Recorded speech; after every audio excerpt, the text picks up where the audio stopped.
Bab 993.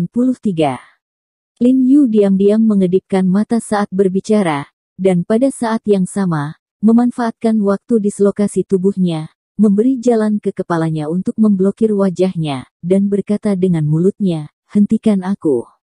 Bekerjasamalah denganku." Bu Cheng tidak bisa membantu tetapi mulai melihat bentuk mulut Lin Yu. Sepertinya dia tidak mengerti apa maksud Lin Yu untuk sementara waktu. "Kakak Bu, setelah aku menggantikan Jiang Yan sebentar, kamu akan melindunginya untukku. Ingat, bawa dia dan segera pergi dari sini." Lin Yu berteriak lagi dengan terburu-buru, dan pada saat yang sama mengedipkan mata terburu-buru yang sangat tersembunyi. Begitu kata-kata itu jatuh, Lin Yu berlari keluar, dan kemudian meraih dua belati yang tersisa di tanah dengan kedua tangan. "Tuan, tidak."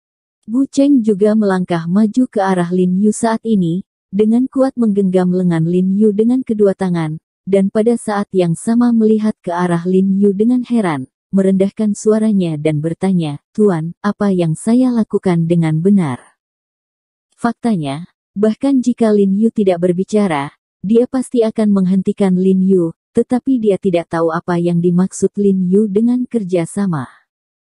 Lin Yu mengangguk padanya dengan sangat tersembunyi, dan kemudian berkata dengan keras, "Kakak Bu, jangan hentikan aku tidak boleh membiarkan Sister Yan membuat kecelakaan."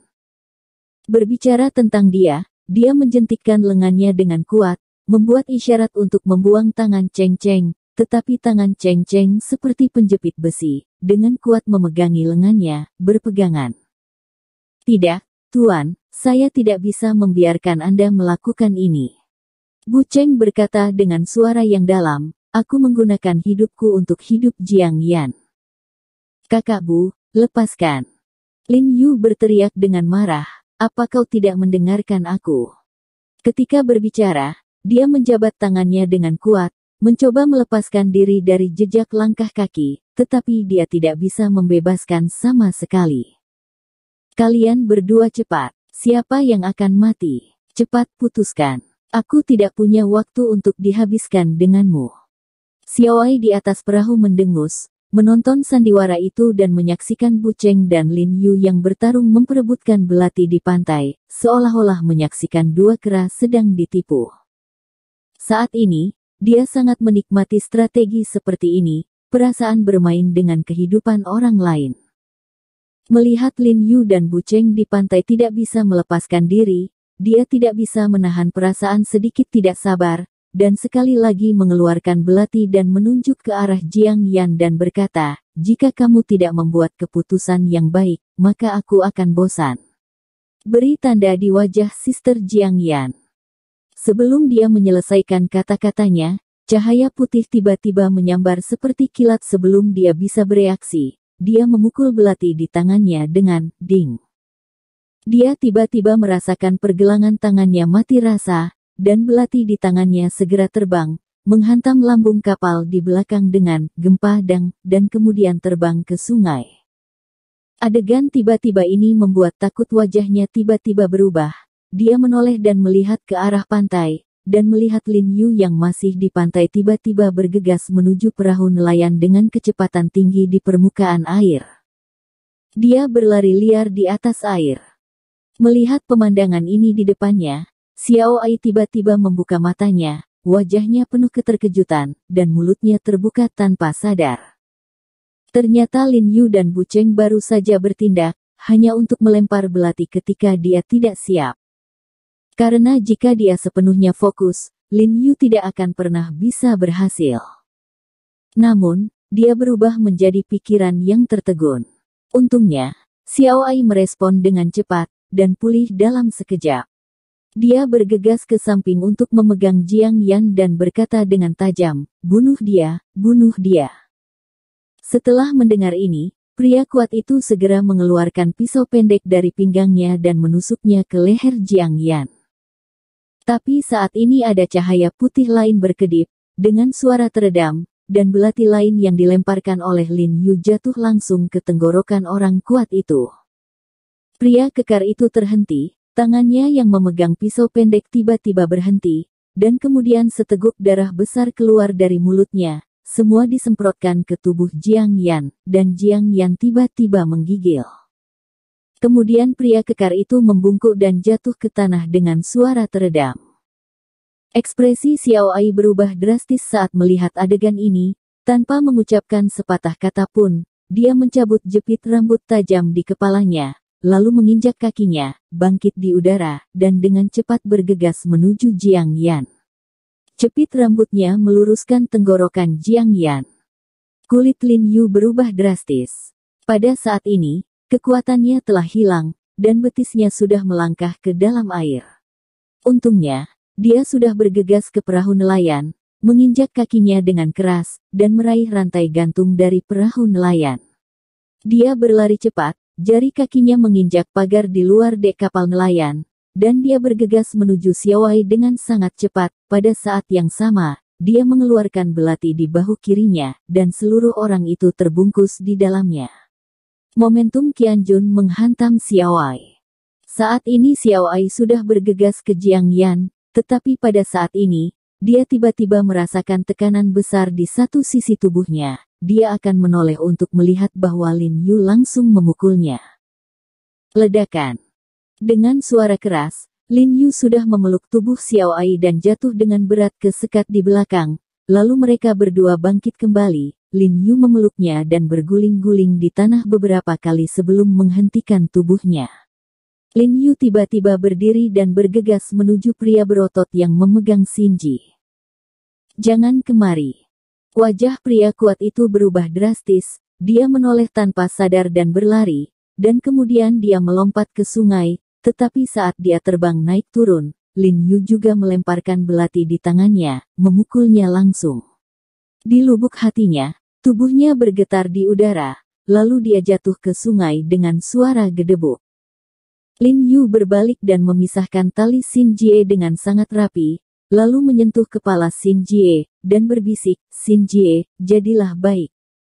Dengan mengatakan itu, Lin Yu berlari menuju Jiang Yan dan memotong tali dari tubuh Jiang Yan. Jiang Yan menarik strip kain dari mulutnya dengan tiba-tiba, memeluk Lin Yu dengan tiba-tiba, dan mulai menangis dengan suara keras, sebuah berkah yang cukup untuk sisa hidupnya. Dia tahu bahwa dia benar-benar aman sekarang. Pada saat ini, Sister Xiao Ai, yang dilempar oleh Lin Yu, tidak bangun, tetapi terbaring di geladak dengan terengah-engah, tangannya menutupi tulang rusuk kirinya dengan erat, dan celah di antara jari-jarinya sudah merah. Darah. Luka ini dibuat ketika Lin Yu bergegas dan jatuh bersamanya sekarang. Dia menelan, lalu menoleh dan berteriak keras ke dalam kabin, "Ayo! Ayo, tuang, tuang." Karena perahu penangkap ikan telah melakukan pengereman, maka begitu dia menyelesaikan perkataannya, perahu penangkap ikan tersebut langsung mulai dan turun dengan cepat menuju aliran sungai di belakang. Xiao Ai memerintahkan perahu untuk jatuh ke belakang terlebih dahulu, jelas berniat untuk berbalik setelah cukup jauh dari pantai, tidak ingin Lin Yu dan Jiang Yan melarikan diri dari perahu. Ekspresi Lin Yu berubah ketika dia melihat ini, dan dia buru-buru berkata kepada Jiang Yan, "Saudari Yan, ayo, lompat ke bawah dulu."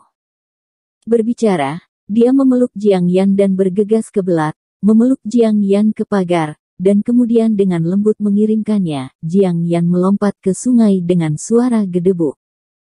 Pada saat ini, Bu Cheng, yang telah berenang dari sungai, dengan cepat mengulurkan tangan dan meraih lengan Jiang Yan, dan memancing Jiang Yan keluar dari danau. Jiang Yan menyemprotkan air, menyeka wajahnya dengan penuh semangat, lalu sepertinya mengingat sesuatu, dan berkata dengan cemas kepada Lin Yu, "Jiarong, hati-hati."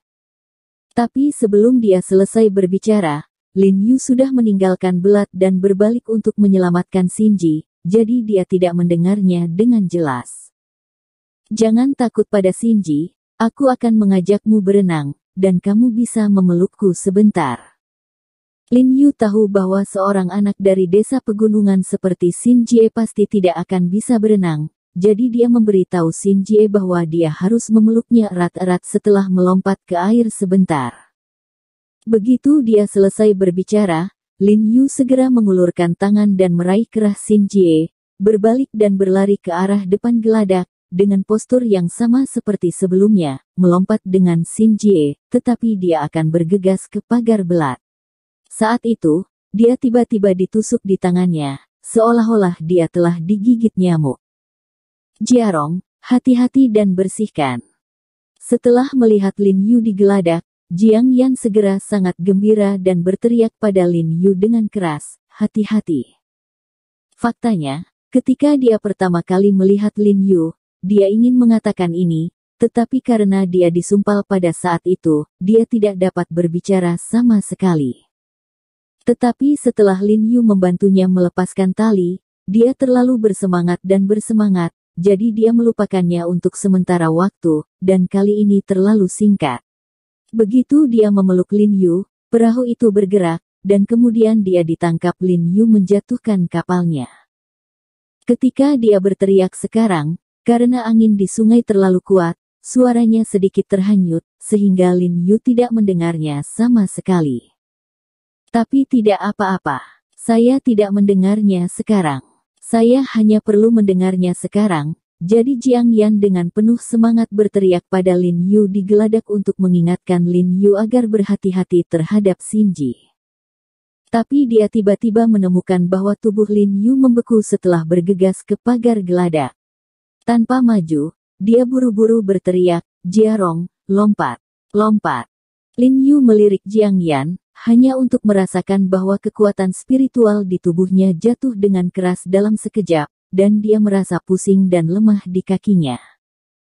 Dia tanpa sadar menoleh dan melihat-lihat, lalu dia melihat bahwa Xin Jie sedang memegang jarum tipis di tangannya, dan jarum itu telah terbenam di lengan yang dia pegang Xin Jie. Pada saat ini, Xin Jie sedang memandang Lin Yu sambil tersenyum, dan dia berkata kepada Lin Yu, yang tidak pernah bisa berbicara, "Ayah, terima kasih telah menyelamatkan saya."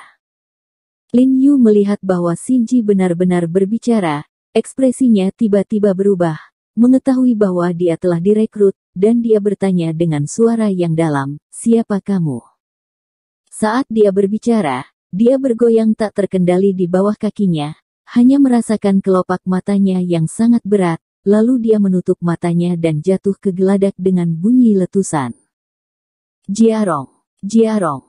Setelah melihat pemandangan ini, Jiang Yan di sungai tiba-tiba mengubah wajahnya, berteriak kaget ke arah perahu nelayan, dan pada saat yang sama berenang dengan penuh semangat ke arah perahu nelayan. Tiba-tiba, sosok kecil Xin Jie muncul di geladak. Ekspresi lugu dan cuek di wajah Xin Jie telah lenyap. Sebaliknya, ada sedikit kedinginan dan keanehan. Dia berdiri di haluan dan melambai ke arah Jiang Yan. Tersenyum, Ibu Baptis, jangan khawatir, saya akan menjaga ayah baptis saya dengan baik.